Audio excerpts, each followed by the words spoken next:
Përshëndetje, unë jam Gjemel Kastrati, sot do të ndjekim kursin e radhës apo njësinë e radhës krijimi një prezantimi të ri në PowerPoint, si dhe mënyrat e shtimit dhe fshirjes së slajdeve. Dihet se organizimi apo puna me të dhëna në PowerPoint realizohet përmes slajdeve. Këto slajde mund të modifikohen apo mund të ndryshohen. Dhe në këto slajde mund të bëhet insertimi i zërit, video, grafik, animacione e tjera. Mirë po, sot ne do të flasim në lidhje me mënyrat e krijimit të një prezantimi të ri, format e krijimit të një prezantimi të ri. Do të aktivizojmë PowerPoint.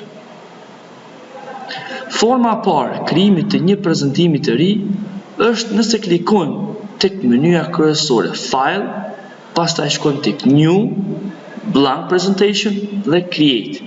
Mirë por ekziston mundësia e krijimit të templates, shablonave të gatshme që mund kërkohen online, si në rastin që kom kërkuar unë, që kom përdorur tu, ose ferm është dizajni që mund t'i përdoni për slide.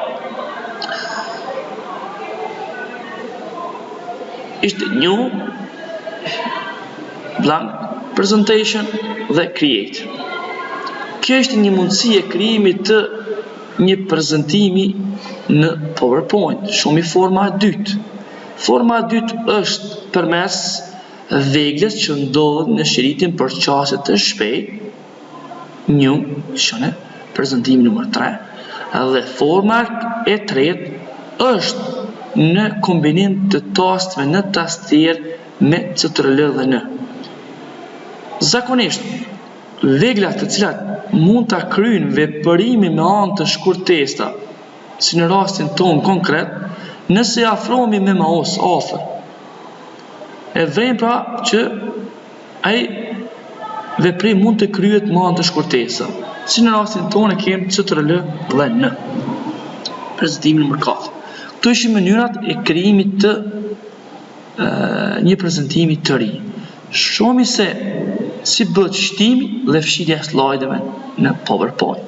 Një ndër format është përmes veglës që ndodhet përmes komandës që ndodhet në shiritin e bon, ja kjo, New, pastaj mund të përdormi layout është format, cilat mund t'i përdorin ku me vendos titullin apo ku me vendos grafikun apo animacionet. Form tjetër është nëse klikojmë me tastin e djathtë dhe shkojmë New Slide, tasti i djathtë apo menyeja kontekstit, New Slide, dhe forma tjetër është përmes tastit CTRL dhe M. Pra këto janë mënyrat e krijimit apo shtimit të një slajde të ri. Shohim se cilat janë format e fshirjes së slajdit. Po supozojmë slajdi numër 2. Tasti i djathtë dhe delete slide, apo klikojmë mbi slide edhe përdorimi tastin delete në tastier. Këto janë pra mënyrat e fshirjes së slajdeve në PowerPoint. Ju faleminderit për vëmendje.